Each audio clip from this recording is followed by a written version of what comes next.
Money FM 89.3, the best of the afternoon update. You're listening to Money FM 89.3. I'm Rachel Kelly, and now it's time for Eco Money, where we bring you the latest in sustainability.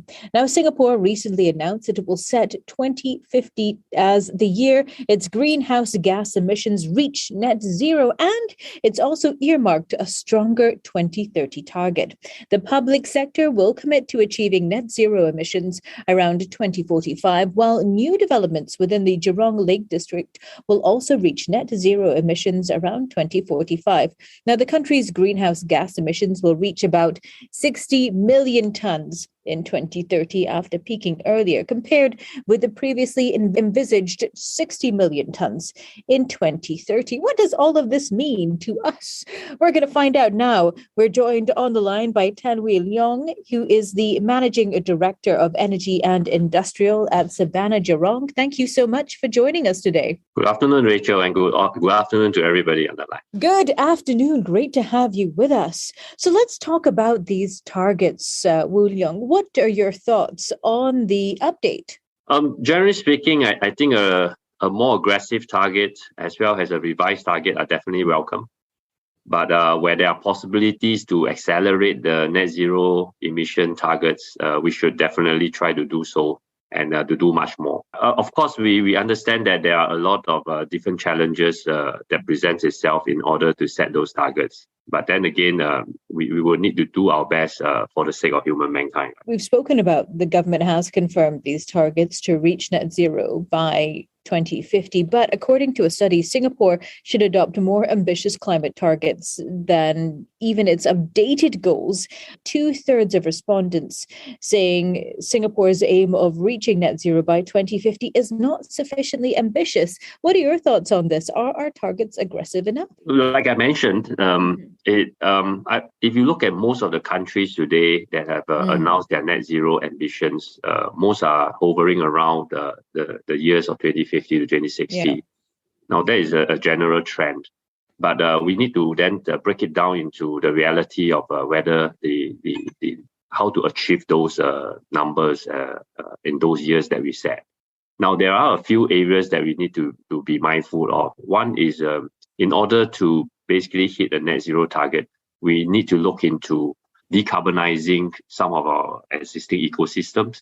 To do so, there are fundamentally technological advances and challenges as well, because clean tech, energy storage, including carbon capture technologies, are still undergoing technological advances and improvements.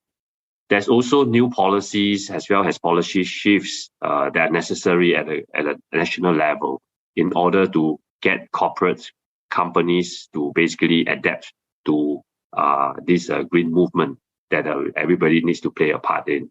And that entails also potentially having some adverse effects on economic activities as well. Hence, we need to be very careful and to be very prudent in terms of setting those targets. And last but not least, also on global alignment. There needs to be also a global alignment in terms of carbon markets, as well as setting standards when we measure and calculate carbon. So that is very important as we move forward in our journey towards our net zero emission scenarios. And speaking of global synergy, we do have COP27 just around the corner.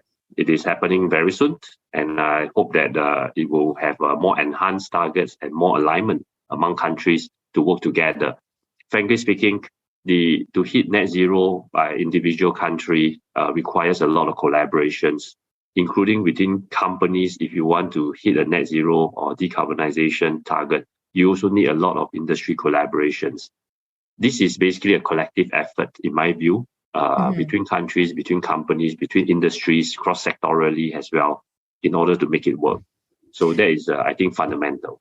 So how do these new targets change things for corporates here in Singapore? I guess very importantly, we know that Singapore is renewably challenged, and a lot of our operations are very dependent on power as well. We need power supply to run all our operations in manufacturing and so forth. Now, so one of the major important factors then to think about is then how do we green our power supply, right? So to green our power supply today, we are very dependent on grid power. And our grid power today are supplied by natural gas primarily. So in order to then do the greening of the grid, we would then need to look at options. So what are the options available today? Of course, we can put in renewable solar panels, but that, frankly speaking, doesn't tilt the needle in terms of really greening all our power supply demand. So we will then need to do it in a larger level, like and what the government announced, have a regional power import, look at regional grid, as well as also explore other low carbon alternatives like importing hydrogen and using hydrogen as one of the means to basically green our power grids, as well as also maybe for the use of our industries as well. So these are various optionalities that we need to think about. On top of that, there's also another set of more hard-to-abate industries that will come into play. These hard-to-abate industries will require probably a slightly different approach as well, but not too far away from what I mentioned earlier. And that is basically even to introduce carbon capture technologies that will allow the emissions to be basically, we are able to basically capture carbons and store them and potentially use them for other users, including making synthetic fuels and low carbon construction materials as well. And you mentioned solar briefly there. Let's talk about that, because I know that we don't have enough space for large scale solar installations, but talk to us about the potential there, because, often when we think of buildings for the future, we look at perhaps solar panels on the roofs or, some kind of alternative or new technology element. What does the future look like to you when it comes to the energy transition and the energy landscape here in Singapore, and how that's being implemented and embedded in the current development mix? Besides solar, I will look at and address this question from you in a multi-dimensional manner. So let's talk about solar first. So solar today, as we more accustomed to, are rooftop solar, but there are also floating solars, and there's also ocean floating solars as well. So this is where the trend is moving towards as well, in terms of utilizing our sea space and our reservoir space for implementing solar on a larger utility scale. But at the rooftop solar scale and the building level scale, we could potentially see more facade type of solar panels, even vertical solar panels, as well as locating them in less prominent areas that we usually do so, like on top of residential now, and in future, maybe on top of more industrial facilities, which contain more hazardous components in them. So those are all the available roof spaces that we will try to utilize as much as possible. And in the longer run, we will also then look into the other possibilities, or even look at geothermal energy in Singapore. Now, these are less talked about, but there are potentials, and any form of potential renewables that we can basically squeeze out of Singapore, I think we will need to look at that, right? And there's also a possibility to look at even mini hydro systems as well, to look at how we can basically drive using tidal streams, using water that we store to drive turbines in a mini scale, So those are all the possibilities, in my view, that could potentially help us to address some of our renewable challenge that we are facing today. It all adds up. Interesting you mentioned geothermal. We often forget that we have a hot spring here. That's correct. In fact, as we speak, we are collaborating with our Nanyang Technological University and a fund given by EMA to help us start to look into the potential resource of geothermal energy in Singapore. So we are drilling a 1 kilometer borehole to the earth core to try to see how much geothermal energy resource that we can actually derive at this point in time, but this early stage. That's fascinating. So it'll be interesting to see Singapore's energy mix in 10 years' time.